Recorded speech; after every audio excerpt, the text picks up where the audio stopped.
Throughout history, mathematicians have faced problems that seemed impossible, puzzles that stumped the greatest minds for decades, even centuries.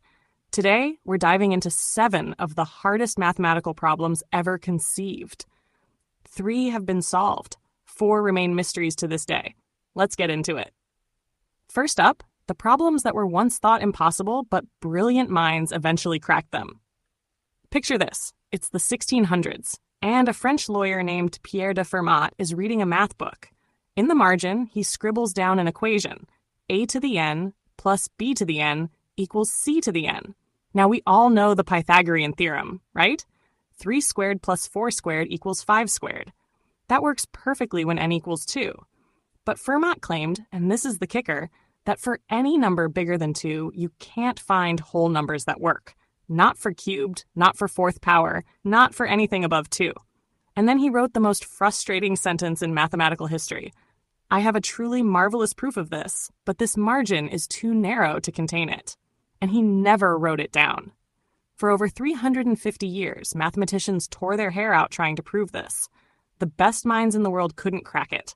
Until 1994, Andrew Wiles, working in secret for 7 years, finally did it. His proof? Over 100 pages long, using mathematics that didn't even exist in Fermat's time. We'll never know if Fermat actually had a proof. But after 3.5 centuries, the case was finally closed. Okay, here's a question that sounds simple. If you've got a map, any map, how many colors do you need so that no 2 neighboring regions share the same color? Think about it. You'd think it might depend on how complicated the map is, right? Lots of twisty borders, lots of colors needed. Turns out, 4. Just 4 colors. Always. This problem was first posed in 1852, and for over a century, nobody could prove it. Sure, you could test it on map after map, and it always worked with 4 colors, but that's not a proof. You need to prove it works for every possible map. In 1976, 2 mathematicians, Kenneth Appel and Wolfgang Haken, did something controversial. They used a computer to check nearly 2,000 specific map configurations, and it worked. Some purists weren't happy. That's not a real proof, they said. Computers can't replace human reasoning. But you know what? It held up, and today it's considered the first major theorem proven with computer assistance. Sometimes you need a little help from technology. All right, this one gets weird. We're talking about shapes, specifically 3-dimensional surfaces. Henri Poincaré asked a question in 1904. If you've got a closed 3D surface with no holes in it, can you always stretch and squish it into a sphere? Think of it like this. Imagine you've got a balloon in some weird, lumpy shape, but it's sealed. No holes. Can you always reshape it into a perfect ball? According to Poincaré, yes. This became one of the 7 Millennium Prize problems, basically the holy grails of mathematics.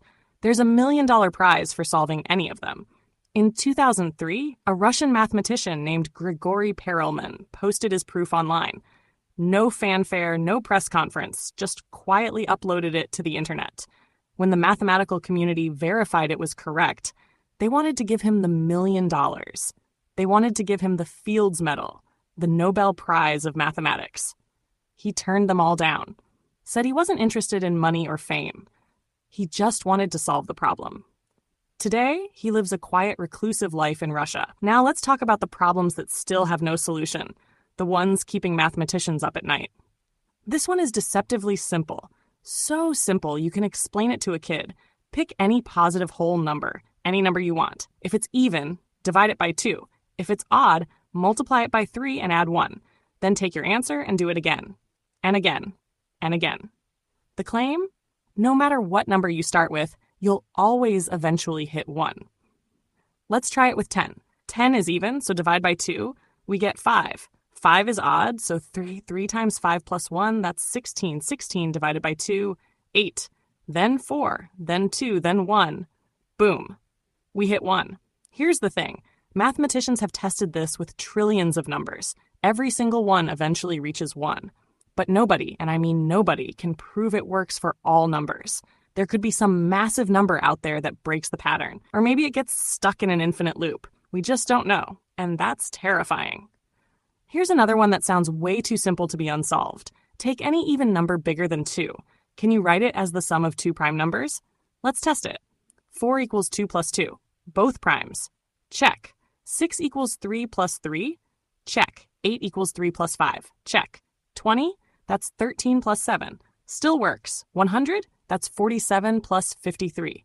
You can keep going. Computers have verified this for numbers up to 4 times 10 to the 18th power. That's a number with 18 zeros after it. Every single one works. But here's the problem. Testing numbers isn't the same as proving it. Just because it works for the first quintillion numbers doesn't mean there isn't some absurdly huge number that breaks the rule. Until someone proves it mathematically, it remains a conjecture. A really, really strong hunch.